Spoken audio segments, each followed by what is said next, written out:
ॐ अज्ञानतिमिरान्धस्य ज्ञानञ्जनशलाकया चक्षुरुन्मिलितं येन तस्मै श्रीगुरुवे नमः। नमो विष्णुपादाय राधिकायै प्रियात्मने श्रीमद्भक्तिवेदान्त नारायणिति नामिने। नमो विष्णुपादाय कृष्णपृष्ठाय भूतले श्रीमते भक्तिवेदान्त स्वामिनिति नामिने। नमो विष्णुपादाय कृष्णपृष्ठाय भूतले श्रीमद्भक्तिसिद्धान्त सरस्वतीति नामिने। वाञ्छाकल्पतरुभ्यश्च कृपा सिन्धुभ्य एव च पतितानां पावनेभ्यो वैष्णवेभ्यो नमो नमः।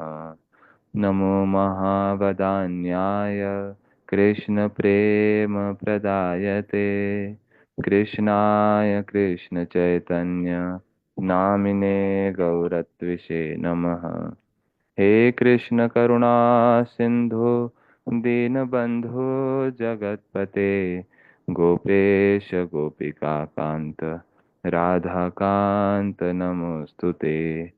तप्त कांचन गौरांगी राधे वृंदावनेश्वरी वृषभानुसुते देवी प्रणमामि हरिप्रिये।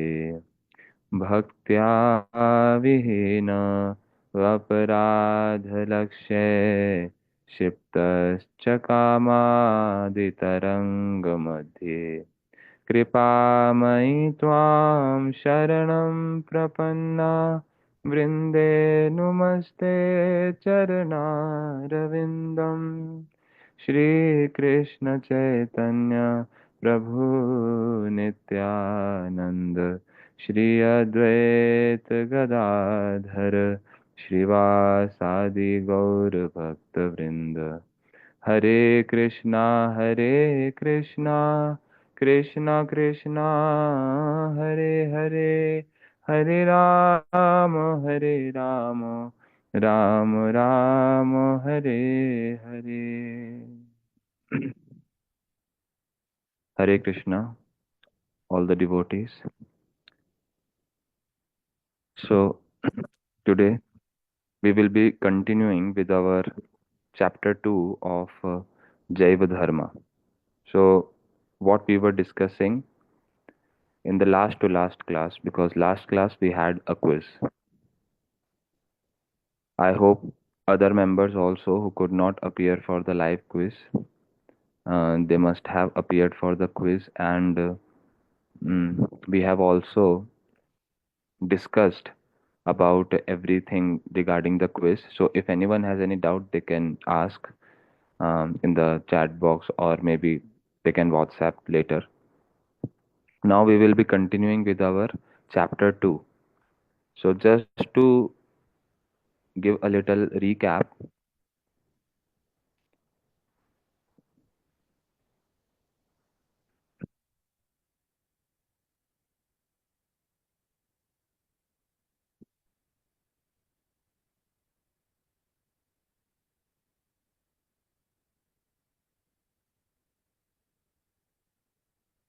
so chapter 2, the name is The Nitya Dharma of Jiva is Pure and Eternal.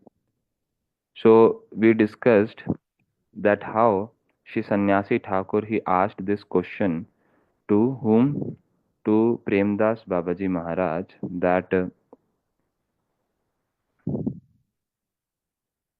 Jiva, it is very infinitesimal. So how can its dharma be pure and eternal? And to understand that, we elaborately went into the understanding of Jiva Tattva, that how Jiva, although infinitesimal, but the dharma is still pure, it's still eternal and Nitya. Why? We heard different examples also.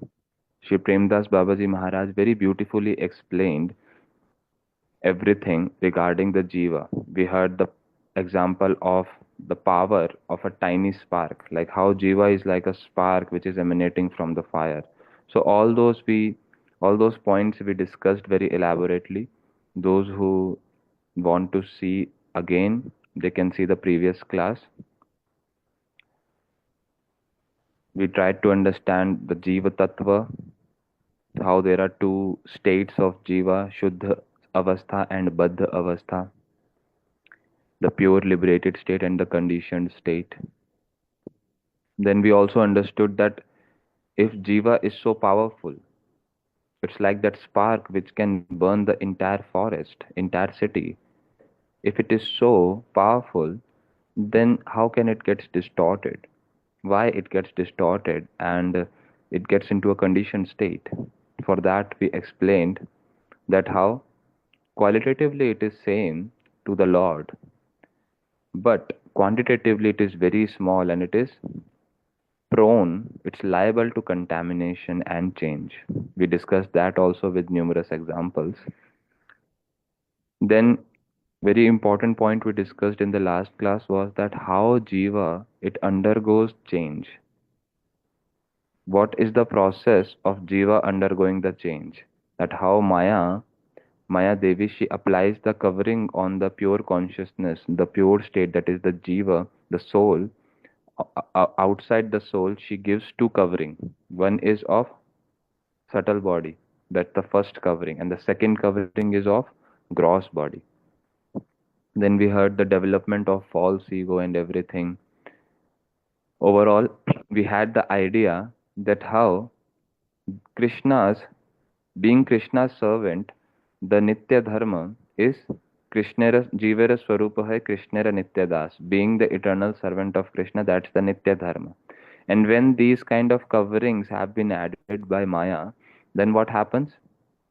The Jiva, it comes into a distorted state and started performing what? Naimittika Dharma. So the Dharma that arises in this conditioned state we are in right now, that is called Naimittika Dharma. Understood? Now let's move further.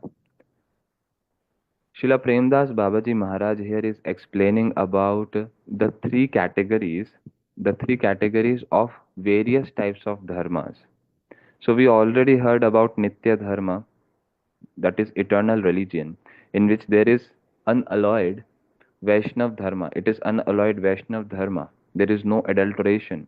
There is no mixing. It's pure to its purest form. It's completely pure, and it has been depicted in Srimad Bhagavatam, which is like the foremost scriptures among all Vedas and Puranas. It's the last work of the compiler, Sri Ved Vyasji. Now, this Nitya Dharma, it makes us strive to obtain the service of Bhagavan by means of unadulterated Prema. And the example of such kind of eternal Dharma is Vaishnav Dharma. Vaishnav Dharma is the perfect example, as we heard that how there are different kinds of faith. Faith is different from Dharma. Faith is different from religion. So when we are talking about eternal religion, then we are not just discussing about different faith. We are discussing about the true Dharma that is eternal in nature, and that is Vaishnav Dharma. One of the example of such Dharma is Vaishnav Dharma, in which the soul is trying to reach to its perfect state, which is eternal in nature, like the water. When the normal temperature comes, it naturally comes to its liquid state, comes to its real Dharma. So, any kind of process, any kind of process that helps water to reach to its eternal state in the liquid form, that is the right process for that, for water in case. In the same way, for the jivas, the right process is Vaishnav Dharma, through which the jivas can attain their real nature, real position, eternal religion. So this is Nitya Dharma. We already have been hearing about this for so many times. So this is clear. In the second category also we heard, that is Naimittika Dharma. Naimittika Dharma, we heard that how it is circumstantial. As soon as the jiva gets caught by Maya and the coverings have been applied, so the jiva starts acting in an unnatural way. It acknowledges the existence of Ishwar. In Naimittika Dharma, it actually acknowledges the existence of Ishwar, means the Lord exists, and the soul also is eternal, but only endeavors to obtain the mercy of Lord through provisional methods. So here, in this particular topic, Srila Premdas Babaji Maharaj is trying to explain that jivas who are trying to undergo betterment, jivas who want to become better, jivas who want to follow some path, so they generally follow three paths, one of the three paths, and these are one of the three paths.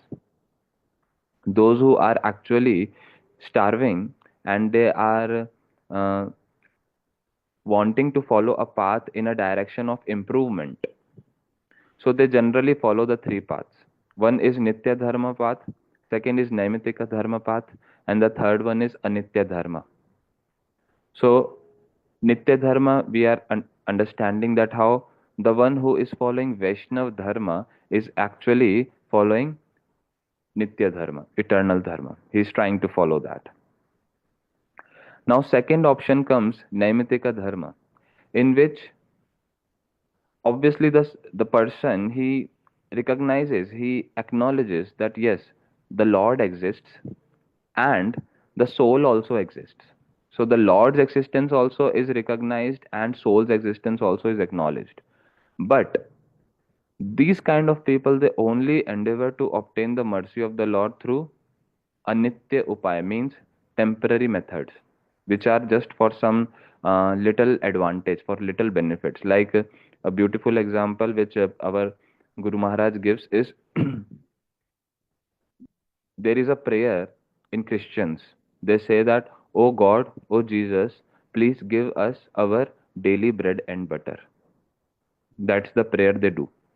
Every day they will go pay obeisances to the Lord and say that, "Oh Lord, please give us our daily bread and butter." That's the only business that they have with the Lord. They understand that we are soul and the Lord is there who provides us everything. But what they are doing, what they are asking for from the Lord, just material things. They are asking for the betterment of their like material life, which is actually temporary. So they are following a circumstantial religion. Right now, my circumstances are, I'm in a particular circumstance, so I want to solve those little problems that I'm facing in that circumstance. So for that, I'll approach Lord, I'll follow religion, but that religion becomes circumstantial religion, in which the person is just asking for what? The mercy of the Lord, that too through provisional method. And they understand that the mercy lies in the daily bread and butter. If I get daily bread and butter, then I'll get the mercy of the Lord. That's it. I don't want anything else. In fact, I do not even know what extra can I get. So they don't have that kind of understanding and they follow Naimittika Dharma. Then the third category is Anitya Dharma, in which it is also called as impermanent religion. Anitya Dharma. This is worse than Naimittika Dharma also. How?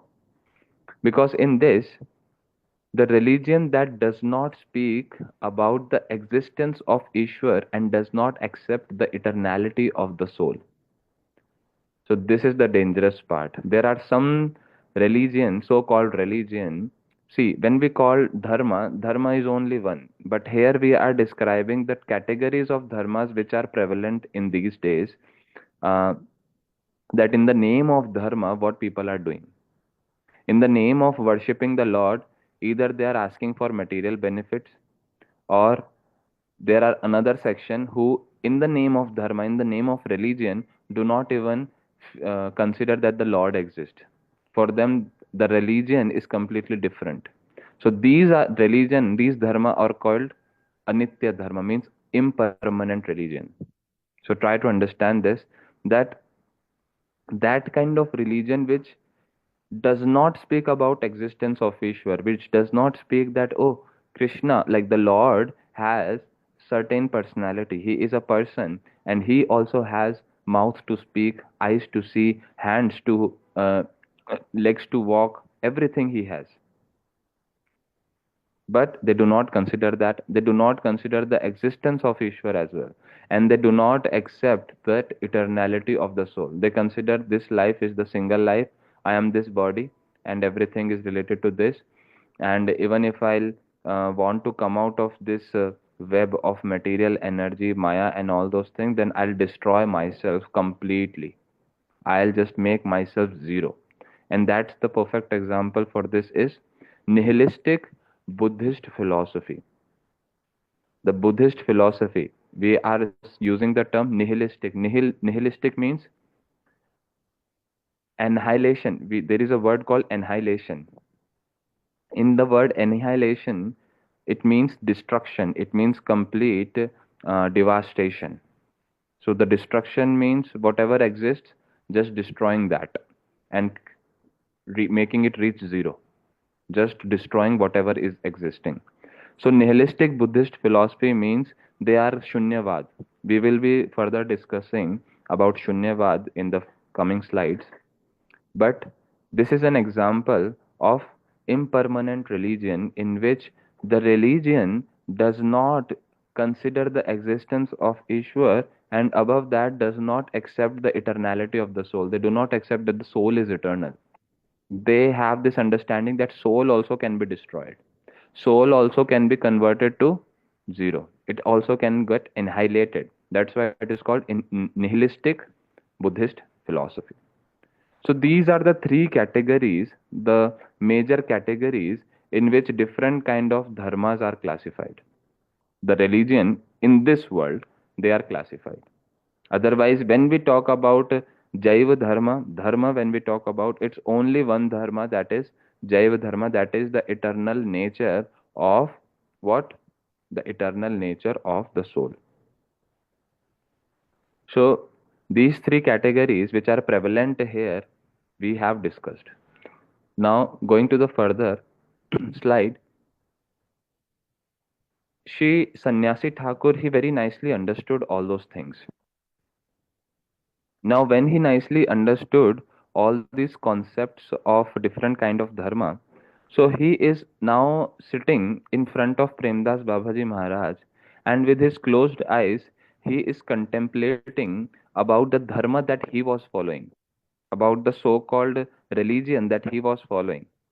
And then he started comparing between that and the current dharma, the Nitya Dharma, the real Vaishnav Dharma that he has been introduced now.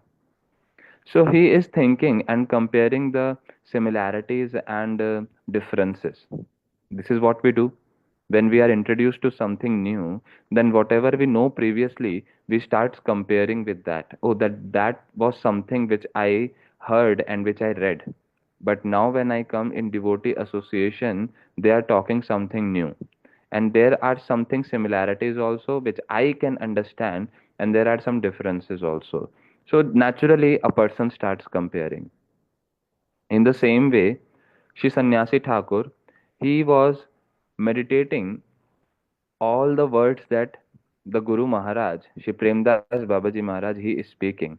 And he is very nicely appreciating that and understanding the glories of Vaishnav Dharma, that how beautiful it is, how nicely it is answering all the questions, how nicely it is actually establishing the real nature of the soul, and it makes complete sense also.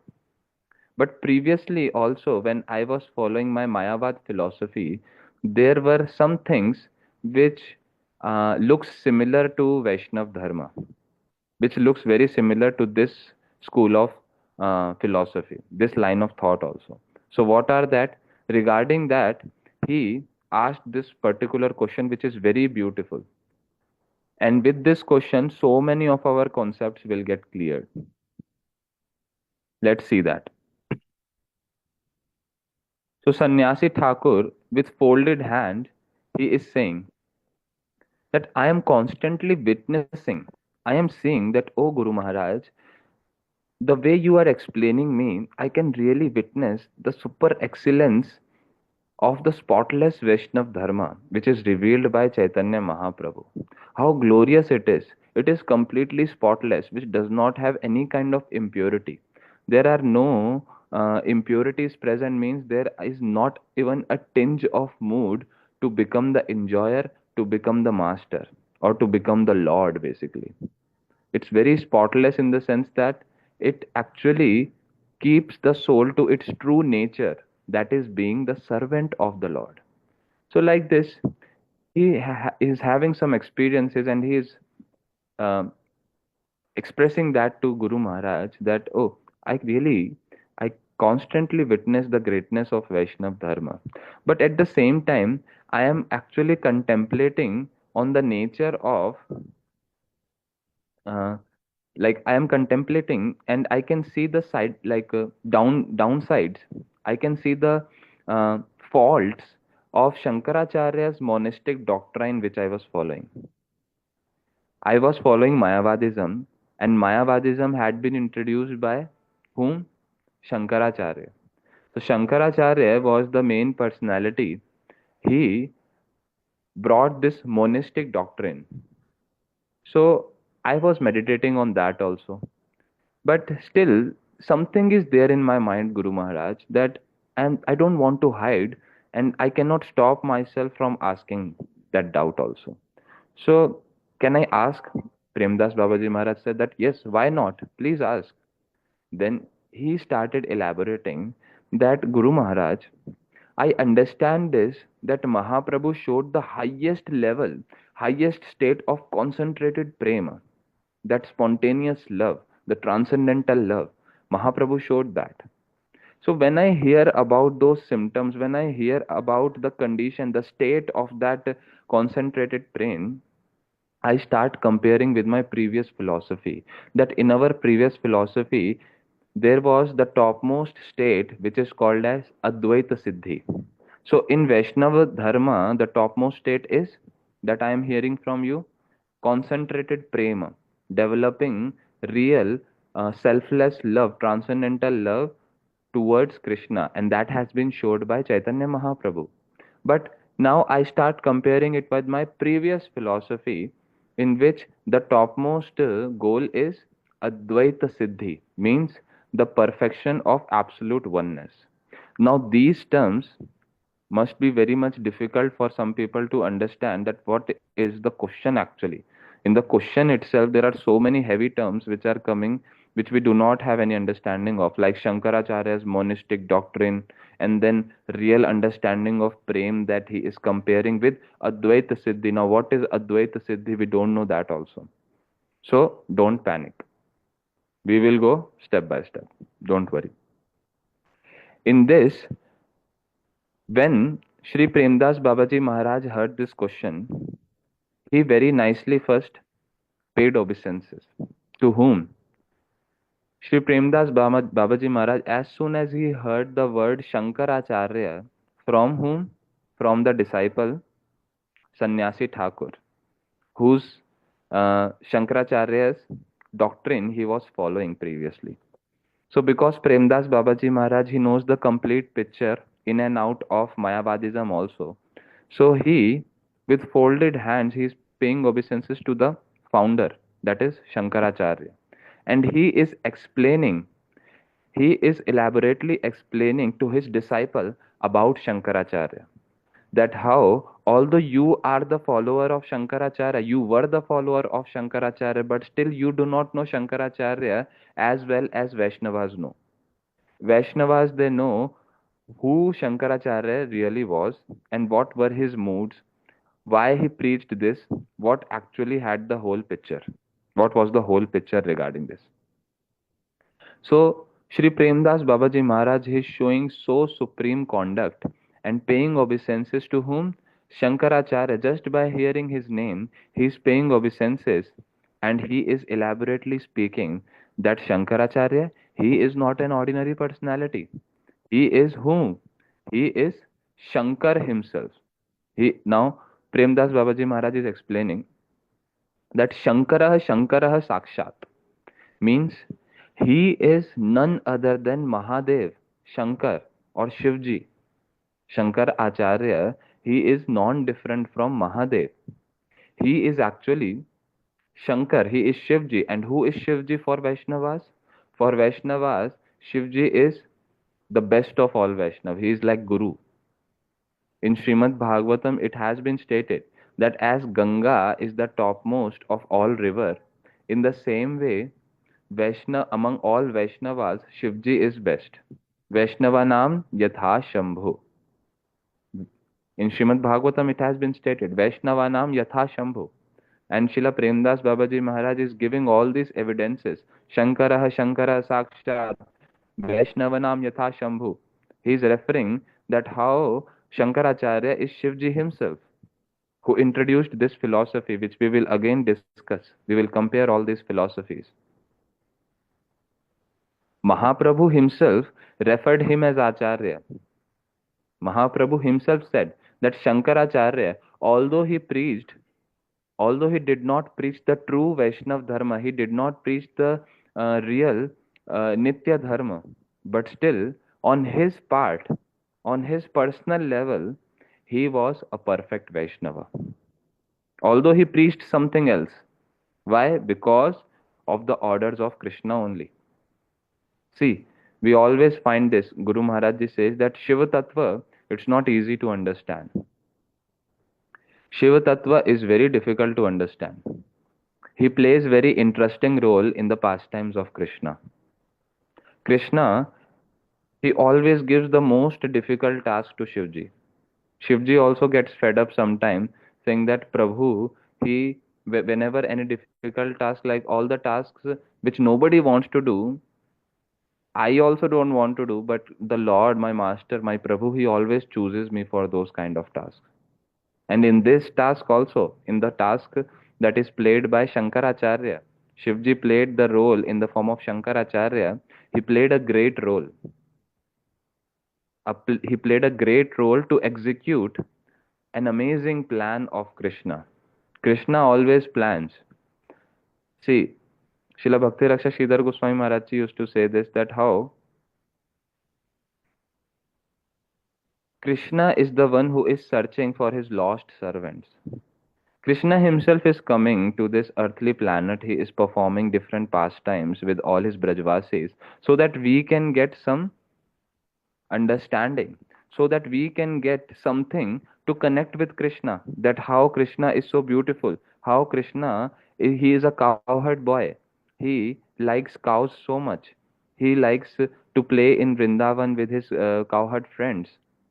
What are his likings, his dislikings? Everything we are able to connect with Krishna, to know about Krishna, only because he is coming and performing pastimes here. So one of the reasons that Krishna comes for us, he comes for us. And then he is again coming in the form of Chaitanya Mahaprabhu to teach us how to attain Krishna, to teach us how to perform bhakti. So beautiful and compassionate Krishna is. So he keeps on planning different things. Krishna, out of compassion, he keeps on planning. So one of his amazing plan to establish, to re-establish this Nitya Dharma, to re-establish this Vaishnav Dharma, in that planning, Shankaracharya, Shivji, he played a great major role. How he played a great role, we will understand that. Also, Guru Maharaj Ji used to explain that Shankar, Shivji, once was called by Krishna. And Krishna told Shivji that all those who are averse to me, all those who are not good, what you do?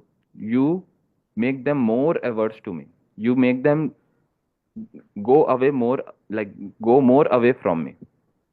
So Krishna is saying like this to Shivji, and Shivji, who is Vaishnava, Vaishnavanam Yatha Shambhu.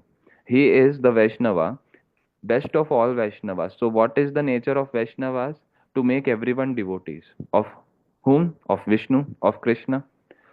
So he is longing to preach Krishna consciousness. But what Krishna is telling him to do? He is telling him to make people away from Krishna consciousness. He is telling him to make people more averse to me. He is ordering him completely opposite from what he wants, from what he expects. So Shankar, Shivji, he got really perplexed that why Lord is so compassionate and still he wants me to make some jivas averse from him. So who are these kind of jivas? Krishna, our Guru Maharaj is explaining that how Krishna is actually compassionate to them also. There are some jivas who get attracted to Mayavadism. Why? Because they have a natural tendency to become the Lord. Everyone have, but they have a very strong one. And they starts comparing, they are envious to the Lord himself, very much envious to the Lord. And they want to merge into the Lord and become the Lord. So Krishna, for various reasons, he ordered this very, very difficult task to Shankar, to Shivji. What is the task? To make jivas more averse to the Lord. And what happened?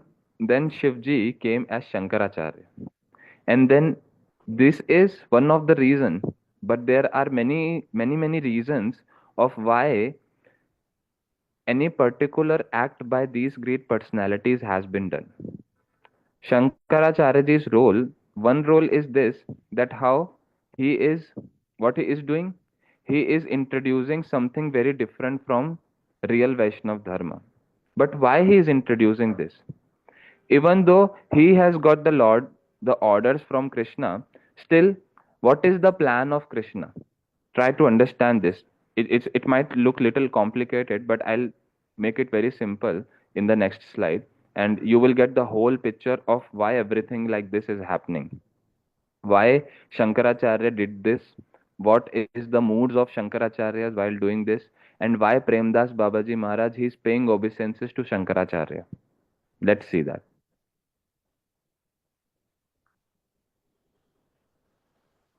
So Sri Premdas Babaji Maharaj is saying that Shankaracharya he played a great role in the execution of Lord Krishna's amazing plan to re-establish Vaishnav Dharma.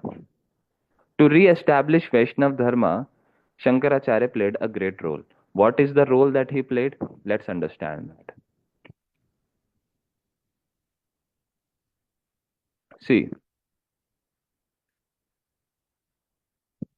we will try to understand little bit of the history.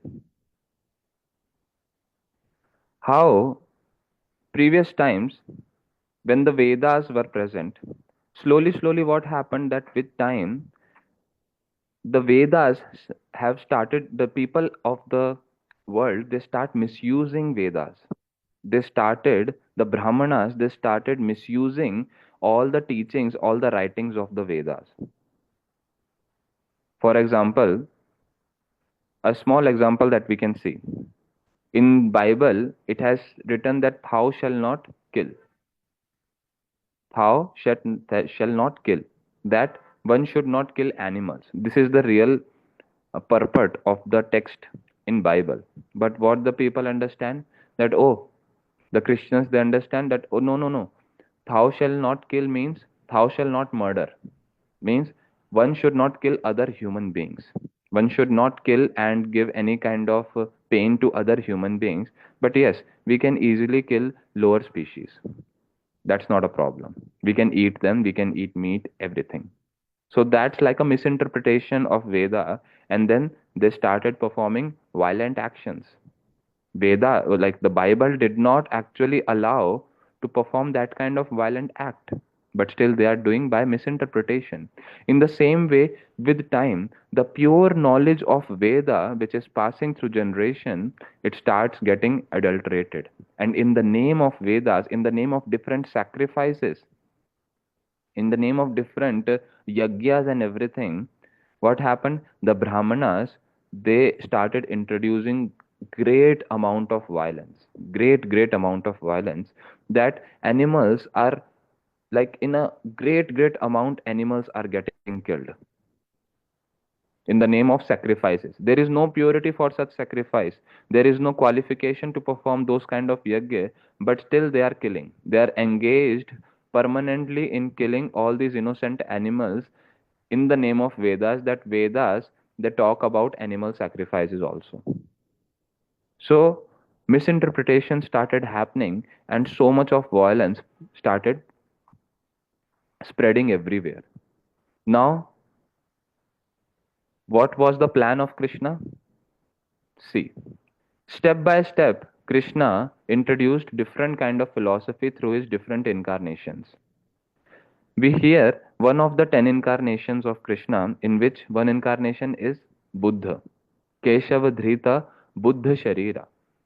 So, when Lord Buddha came, he introduced a philosophy that is Sunyavad, that is Voidism. So, understand this, that when the Lord Himself is introducing something, so is it, it should be eternal, it should be the best, but no. Here the Lord Himself, Shankaracharya, he also come later and he is also introducing something that is Brahmavada, Nirvishesh. But they are actually creating the foundation so that eternal religion can be established. Understand this.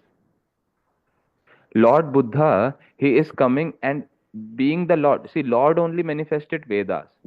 Lord is the one who manifested Vedas, and he himself is coming in the form of Lord Buddha and saying that Vedas are useless. Vedas are inauthentic.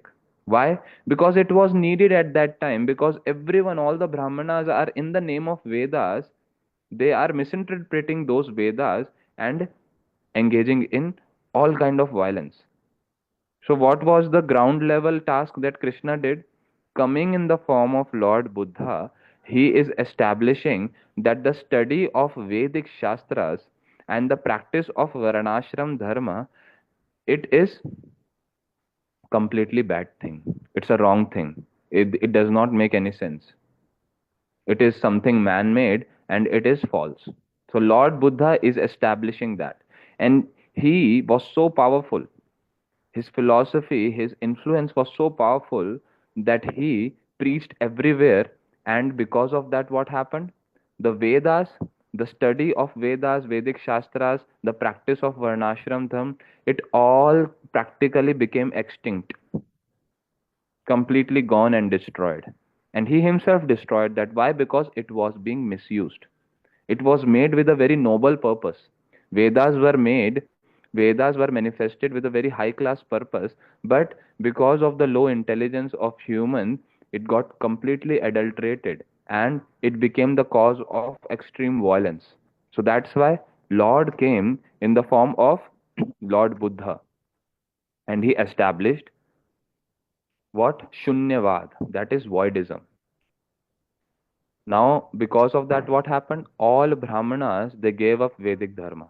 They gave up Vedic Dharma and they became Buddhists. So, what is this Buddhism? What is this Shunyavad? What is this Voidism? Let's understand this a little bit.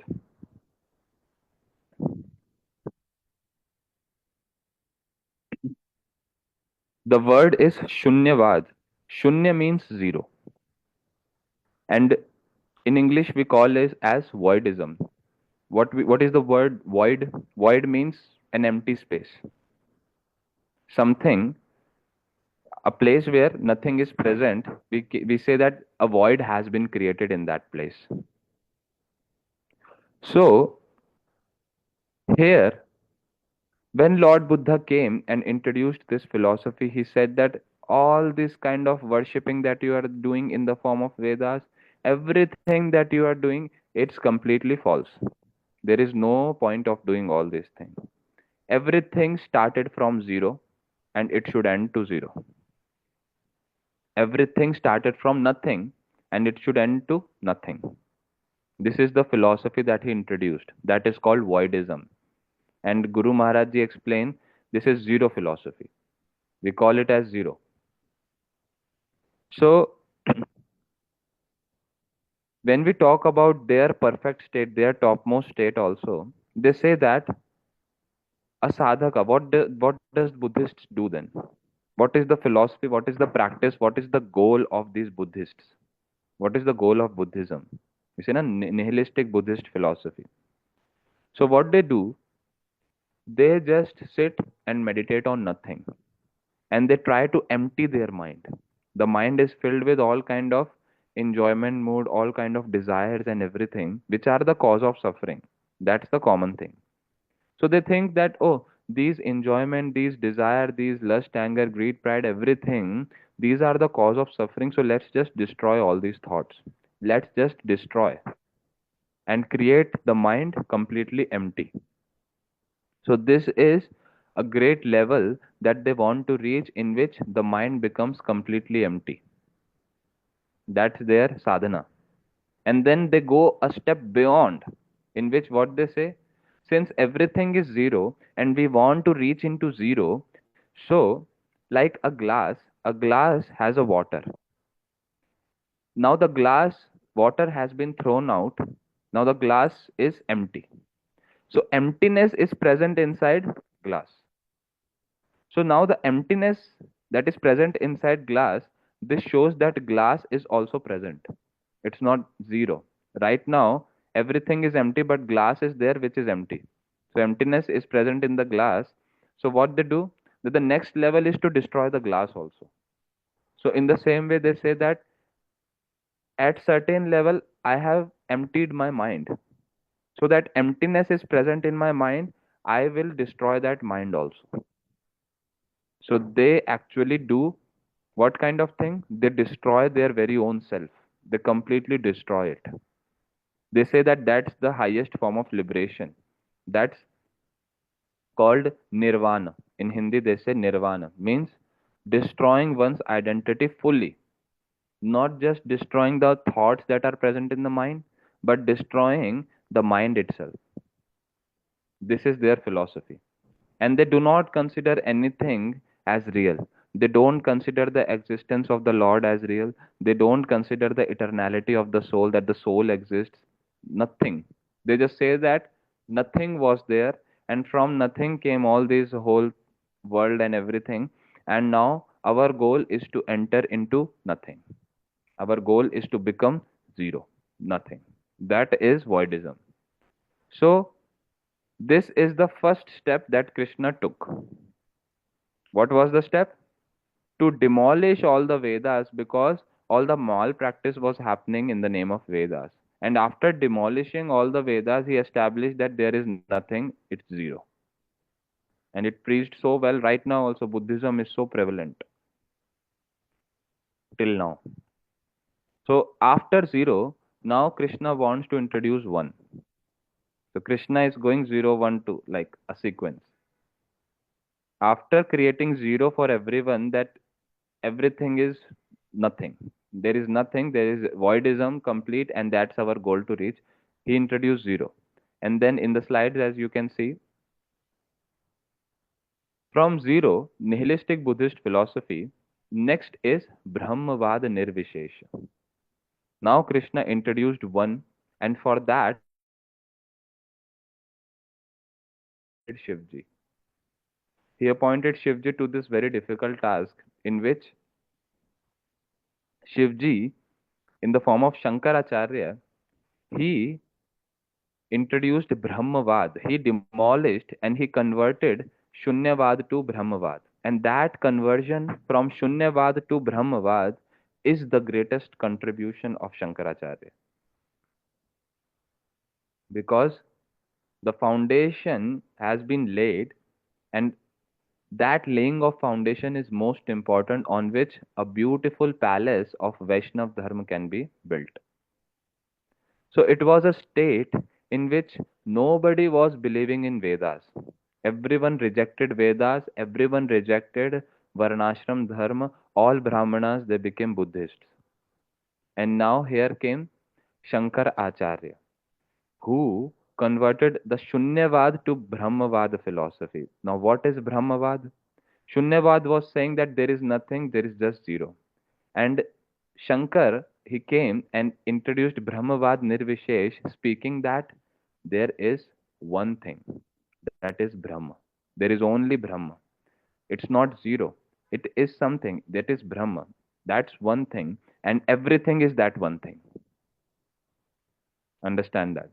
That whatever we are seeing, all the material cosmic manifestations, everything that we are seeing, it's Brahma. It's Nirvishesh. Even the Lord is Brahma. Krishna is Brahma. Brahma means which does not have any kind of form, which does not have any kind of shape, any kind of features. It's featureless, it's shapeless, it's Nirvishesh. Nirvishesh means no Vishishtya. There is no speciality, no features. That is Brahmavad. So when Shankaracharya he introduced this, so to introduce that, he brought Vedas back. What happened? Vedas were there initially, which were getting malpracticed. The instructions were getting malpracticed. So Krishna, in the form of Lord Buddha, he made Vedas inauthentic and said that don't read Vedas, just reject Vedas, so that the violence can be stopped. All that violence that was happening in the name of Vedas should be stopped. Once that was stopped, then Krishna sent Shankaracharya to again establish Vedas now, to again introduce Vedas and re-establish the credibility of Vedas.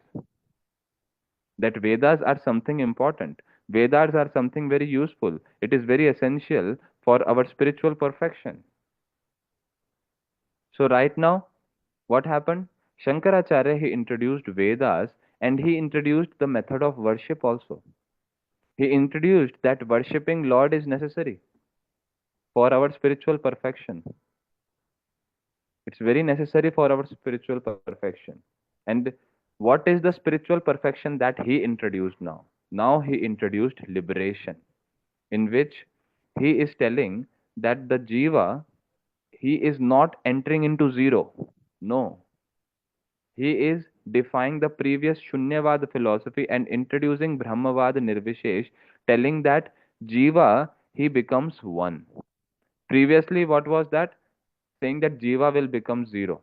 Annihilation, complete destruction will become zero. Gone. Voidism. Now Shankaracharya is saying that Jiva will become one. One with what? One with everything. That is even the Lord also. One with Brahma. He will merge into Brahma. We understood what Brahma is.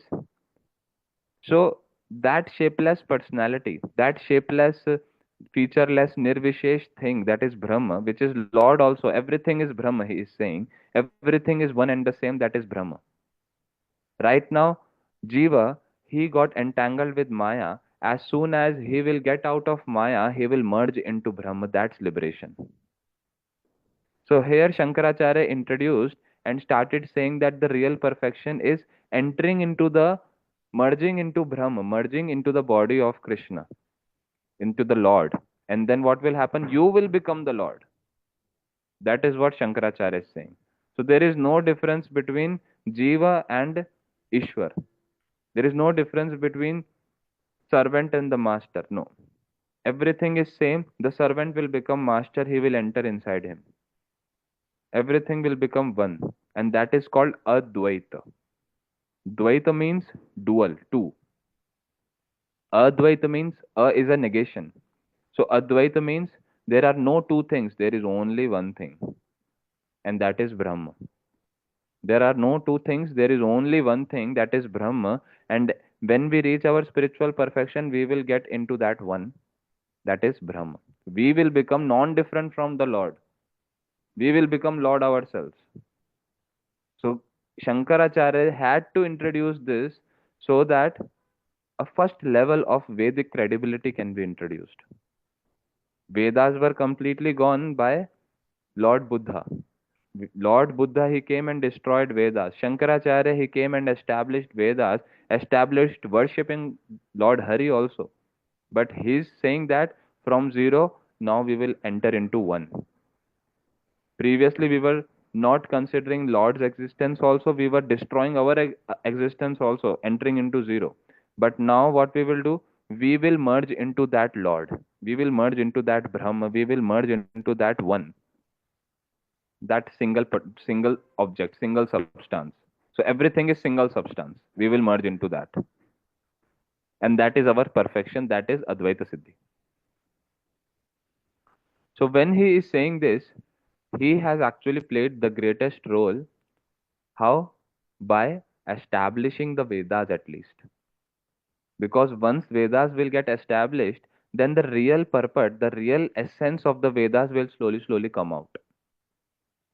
First, he established Vedas and took only a little essence from it, that only a basic statement that one should worship Lord Hari, and worshipping Lord Hari, one will reach perfection, one will reach liberation, in which one will become same as Lord Hari.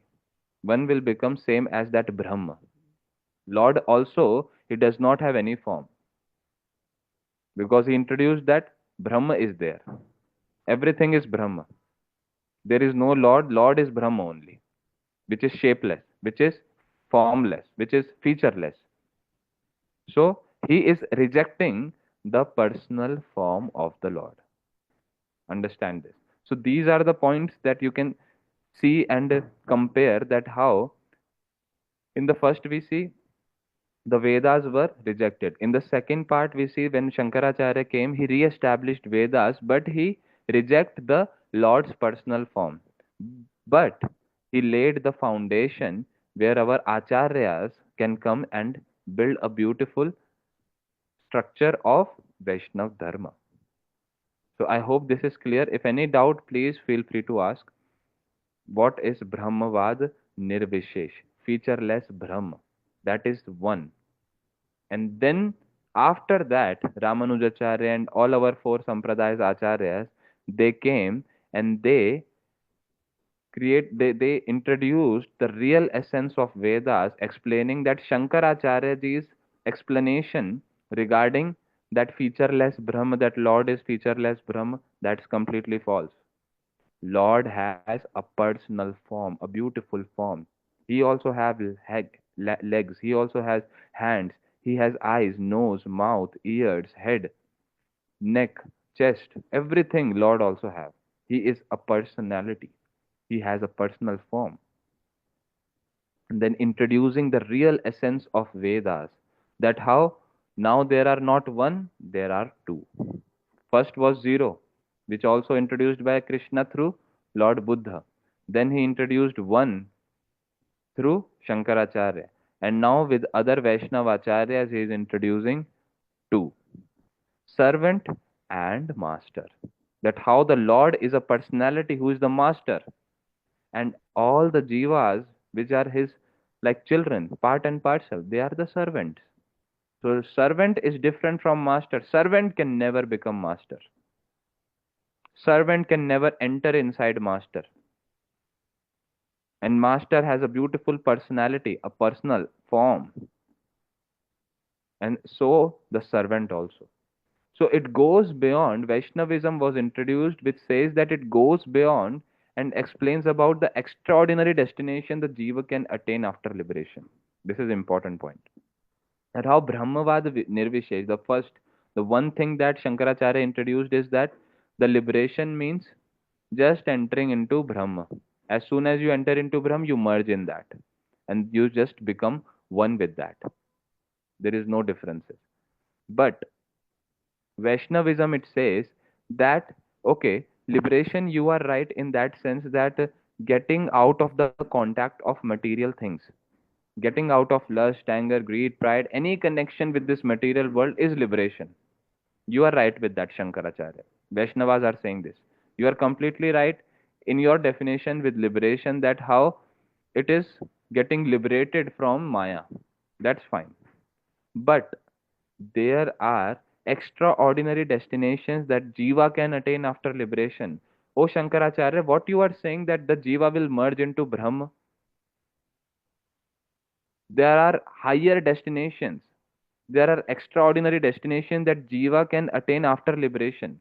You are saying that the Jiva who is in material world suffering, when he comes out of it, he becomes liberated. That's fine. But there is this spiritual world also, where Krishna, he is residing with all his servants, and so much bliss is there. So coming out of this material world, the jiva, he is getting liberated from this material world. That's true. But there are higher destinations also through which, in which this Jiva can enter into the spiritual realm, into the spiritual world. Shankaracharya is saying that there is no spiritual world. Shankaracharya is saying that there is this material world, and coming out of this material world, that's it. That's liberation. So the Jiva is stuck here. He is not in the material world. He is just outside material world and roaming here and there and merging into this empty space, you can say. That's Brahma, Nirvishesh, which is shapeless, which is formless. But Vaishnavas, they are saying that no, no, bhai. Jiva coming out of this material world, he has higher destination, that is spiritual world. He can attain that spiritual world also. So Vaishnavas, they are giving the higher definition of liberation from the scriptures. Shankaracharya, he did a great role by establishing Veda's credibility. But now, when Vaishnavism is introduced, the beautiful part is the higher definition of liberation, that there is a spiritual world, and entering into that spiritual world and serving the master eternally, that's the best form of liberation. This is what who is explaining? Vaishnavas are explaining. So they are giving the real essence of Vedas. They are accepting the Lord's personal form, and then there is a beautiful concept of servant, service, and the master, which we will hear further. I hope this whole sequence, this whole chart is clear, because if you'll read from the Grantha, you will not be able to understand the sequence like this. I have specifically made this diagram so that you get a visualization of how Krishna is putting so much efforts for us, that first he is destroying all the Vedas because so much violence happening, all the malpractices happening. He introduced zero in the form of Lord Buddha, completely introducing non-violence and love towards nature. Then, second, Shankaracharya was sent to introduce from 0 to 1. And then Vaishnavacharyas like Ramanujacharya, Madhvacharya, and all those personalities are being sent to introduce 2, to introduce the real essence, to introduce the Nitya Dharma of Jiva. Very beautiful pattern Krishna is following here. Now let's come to the question. What was the question? Sannyasi Thakur with folded hands, he said that I constantly compare your Vaishnav Dharma that you are explaining, how beautiful it is, and my previous Dharma which I was following, the doctrine of like Shankaracharya's monistic doctrine which I was following. So while comparing this, I get confused that the Prem that you are talking about, is it equal to Advaita Siddhi? Is it equal to Advaita Siddhi? So till now, understanding the question, we explained Shankaracharya's monastic doctrine. That we understood, right? What is that Shankaracharya's monastic doctrine? That everything is one. The Advaita Siddhi means everything is one. When the Jiva, it comes out of the material world and all the contacts from material Maya, then what happens? It becomes one with Brahma. So that for them is Advaita Siddhi. So is that Advaita Siddhi same as Prem? Why this question is coming in the mind of Sannyasi Thakur, we will see that.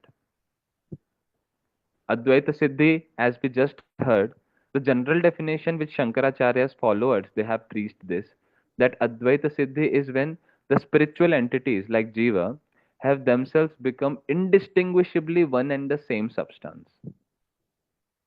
This we have already explained, that how Jiva, who is entangled in this material world, with all the material connection. Now he is slowly performing sadhana, doing bhakti and everything. Hari bhajan only he is doing. But the goal is so different. Because Shankaracharya introduced Hari bhajan. His kirtans are Bhaj Govindam, Bhaj Govindam, Bhaj Govindam, Bhaj Mood Mate. Shankaracharya himself wrote this. So he, on him, his own part is a perfect Vaishnava. But he had a role. He had a role to introduce one. Being a Vaishnava, who follows Vaishnav Dharma internally, but he was given a role to introduce one so that two can be introduced. Two cannot be introduced directly after zero. So after zero, Shankaracharya was told to introduce one. And then two was introduced. So while he was introducing one, he gave this particular term, that is Advaita Siddhi. Advaita means Advaita, as we just explained. There is no two, there is only one. Advaita, not two, one. So one Siddhi. Advaita Siddhi means oneness, means absolute oneness, the perfected state of absolute oneness. So, what is the understanding of that Advaita Siddhi? Is that the Jiva, that Jiva who is in this material world, suffering because of his own desires and all the contact with Maya, he is performing sadhana and slowly, slowly coming out of this material world. And now he is merging, he is merging into that transcendental substance which is Brahma. He is merging into that transcendental entity and he is becoming one with that. So becoming one with that means he is attaining Advaita Siddhi. That is the understanding of Advaita Siddhi. Indistinguishably one and the same substance means now the Jiva will have no difference between himself and the Lord. The Jiva, as soon as it will come out of Maya, will become Lord only. That is Advaita Siddhi. The Jiva merges into Brahm, it attains Advaita Siddhi. Brahma is Lord, so Jiva becomes the Lord. Jiva becomes Brahma. So this is the distorted understanding of Advaita Siddhi which Premdas Babaji Maharaj is saying. Now Premdas Babaji Maharaj, he is very elaborately, he has explained everything about Buddhism, about Sunyavada, the Buddhism, and the second one is the one that is Advaita, the Brahmavada, and then Vaishnavism. Now, the question has another term, that is Advaita Siddhi same to as Prem. So we understood the Advaita Siddhi part. Sannyasi Thakur is saying that in my previous sampradaya, I was in Shankaracharyaji's school, the Mayavad school, the Brahmavada school. In that, the topmost goal was this Advaita Siddhi, Jiva coming out and merging into Brahma. That is the topmost goal. So, is the topmost goal of my previous school is same as the topmost goal of this current school of Vaishnav Dharma?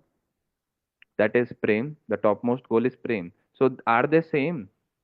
So here Shri Premdas Babaji Maharaj is explaining now. He explained what is the definition of Advaita Siddhi that the Shankaracharya has introduced.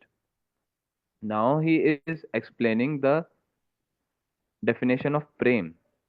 We understood the definition of the topmost perfected state of the previous sampradaya of Sannyasi Thakur, that is Brahmavad, Shankaracharya's school. Now we will understand the Prem, the topmost thing of our Vaishnav Dharma.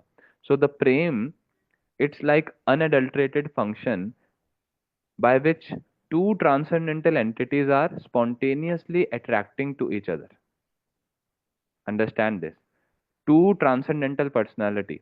Transcendental personality we know, which is spiritual entity like soul, Lord.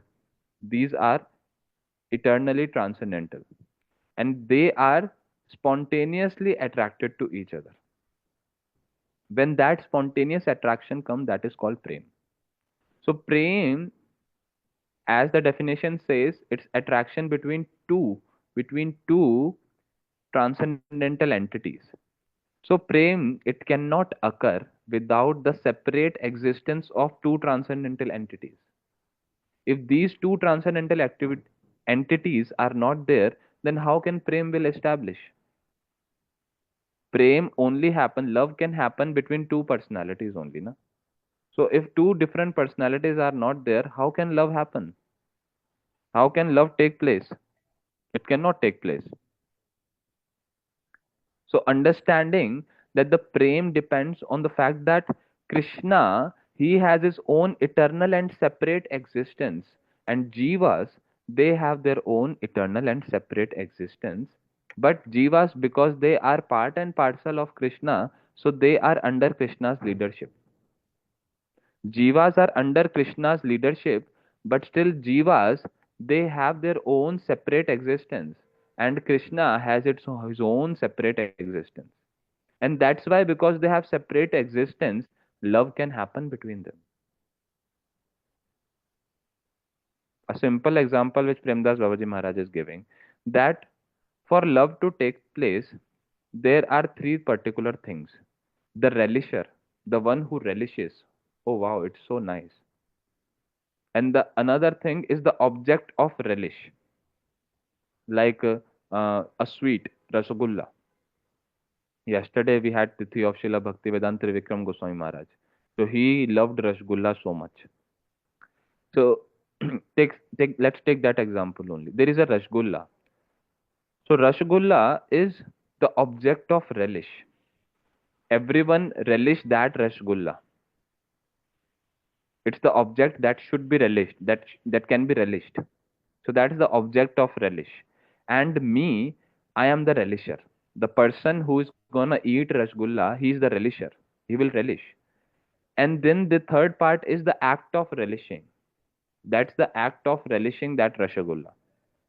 So here Sri Premdas Babaji Maharaj is explaining that it's very important that the relisher is different entity from the object of relish. Rasgulla, it's something different from the person who is relishing it. If the person becomes Rasgulla, then will he be able to relish Rasgulla? There is a difference that I am a personality who can eat the sweet, that Rasgulla. If I myself become Rasgulla, will I be able to know what sweetness is there inside me? No. I can know the sweetness and I can relish that sweetness of the Rasgulla which is present. So that is separate thing, na? Its existence should be separate. If we say that, oh, it's just one and the same, it becomes one and the same, then will I be able to relish? No. If I just open my stomach and just put that Rasgulla inside my stomach, then will I be able to relish it? No. So there are three different things: the relisher, the object of relish, and the act of relishing. So this is why prem, when we talk about prem, the prem is actually, the love is based on the fact that there are two different personalities between whom love is there. So separate existence of Krishna and Jiva is proven through the fact that they love each other. There can be love established between them. So today's class, it's almost time, but what we did in today's class, we just tried to understand the question of Sannyasi Thakur. This is how the beauty of Jaiva Dharma is, that what to speak of understanding the answers, to understand the question also which has been asked by Sannyasi Thakur, uh, it takes so much time, because the questions that he is asking is not very ordinary question. These questions are very deep. These questions are very nice, which can uh, clear our many concepts regarding Vaishnava Dharma, regarding all other philosophies like Mayavada and everything. So I hope everyone understood the question till now. In the next class, we will hear the answer. Just to recap, what was the question? The question was that, O Premdas Babaji Maharaj, I am hearing the glories of Vaishnav Dharma from you, and I can really appreciate it from the core of my heart. But now, my heart, deep inside my heart, I compare it with my previous school also, which was Mayavadi school, Brahmavada, which was of Shankaracharyaji's. So there we understood what was Shankaracharyaji's school, what was the teachings, what was the establishment done by Shankaracharyaji in his school, and why it was important. That also we elaborately heard, how from zero to bring it to one, Shankaracharya, he came and he stopped this zero, introduced one, so that two can be introduced. So that whole diagram and the pattern we understood, the Krishna's amazing plan. This is clear. So here Sannyasi Thakur is asking that I am comparing this particular philosophy that you are teaching me to my previous philosophy of Shankaracharya. So now my question is that In my previous philosophy, the topmost goal and perfection was Advaita Siddhi. That was Shankaracharya ji introduced. Advaita Siddhi means merging with Brahma, becoming one with Brahma, becoming one with the Lord. That was Advaita Siddhi. We were hearing and we were focusing on. That was our goal. And then here in Vaishnav Dharma of Mahaprabhu, I hear that Mahaprabhu's topmost goal that he has provided is Krishna Prem. So is that Prem same as Advaita Siddhi? So till now with what we discussed, it is obvious. It is completely obvious that it is not same. Advaita Siddhi means becoming one with the Lord. Entering into the Lord, merging with the Lord, merging with the Brahm, and becoming one. There is no difference. And Prem, we just discussed that for the Prem to happen, for the love to happen, there is a requirement of two separate entities. There is a requirement of the relisher and the object of relish. There is requirement of Krishna and soul, which are the servant. There is requirement of master and the servant. Two different personalities are required for love to happen, for Prem to get established. So with this, it is clear that obviously Prem, the level of Prem, the state of Prem, it's not Advaita Siddhi. In Advaita Siddhi, there is no such relisher or the object of relish. There is only one. The Jiva was there, he also just merged into the Lord and became one with the Lord. He merged into Brahma. He destroyed his own identity, that I am something separate. No, now I have just become one with the Lord. I have merged into his body. I have merged into Brahma. I have merged into some effulgence. So that part, it clearly explains us that Prema, which requires two separate entities, it is not at all equal with Advaita Siddhi. But then Shri Premdas Babaji Maharaj he explains further that this Advaita Siddhi, that the definition we heard, there is another deeper definition of it.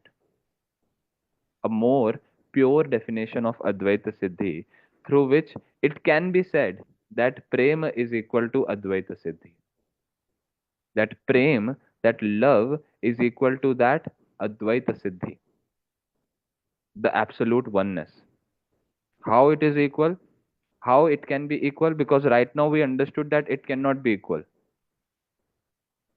But when we understand Advaita Siddhi, the pure definition of it, then we will understand that how Advaita Siddhi is quite similar to Prem also.